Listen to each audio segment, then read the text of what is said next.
Oh, it's got to be the culture. You know, this place has maintained such amazing culture for generations and generations. So that's definitely the most important thing that I see about this place. The Barossa is so very special, and I think I can say this because I've had the opportunity of visiting some wonderful places overseas, particularly in the wine areas. But I loved coming back to the Barossa. Uh, the Barossa is unique. It's got wonderful history.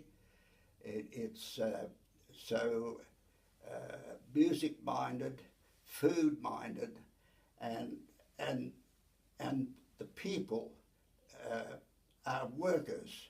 Yeah, it's probably community.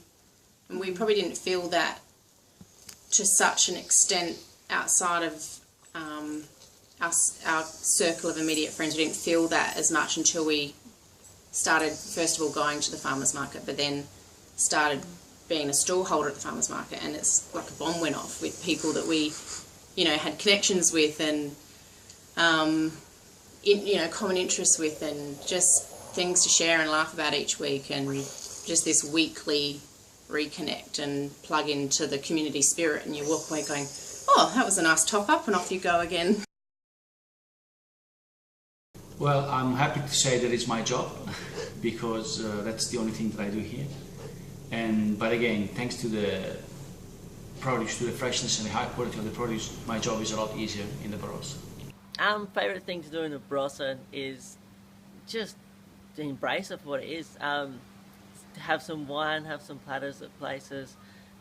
Has to be a Sunday, just lazy Sunday afternoon, favourite day of the week. Just taking it all in. I think of green because the vines are green and wine is sort of green. And my house is really green. And I live in it. I don't know, but I hope it stays the same because it's a nice place to hang out, and you don't have these really big skyscrapers everywhere, so it's just nice and a nice place to be with friends and family. Very much the same landscape as it is now, but hopefully very much the same. Then I would also like to see people travel a bit more and get a bit more sense of worldliness, because a lot of people are stuck in their ways, and it would be great if they could get a better sense of how the world is now, not just how the valley is currently.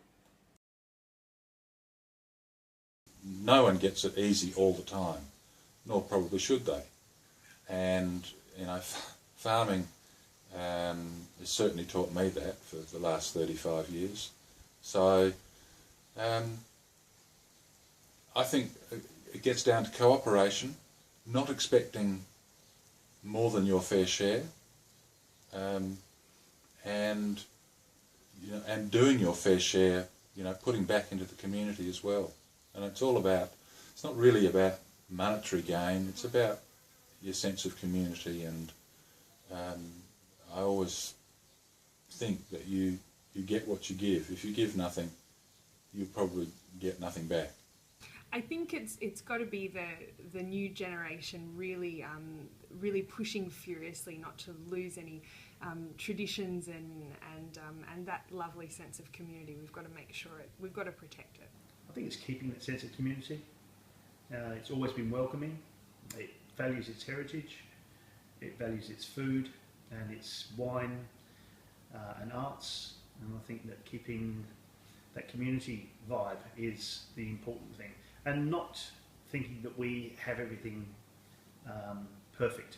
I think we have to keep an open mind about where we are in the world and make sure that the Barossa remains this friendly place. guess the key for me for a thriving Barossa is actually connecting kids to a story, or connecting all of us to a story. You know, the Barossa culture has its own story. People relate to a story. They don't necessarily relate to a building as such. They don't relate to the building. They relate to the story behind the building. And I know even here in school, our challenge is actually finding people to share that story with our kids, so that the future generation actually connects to that Barossa story.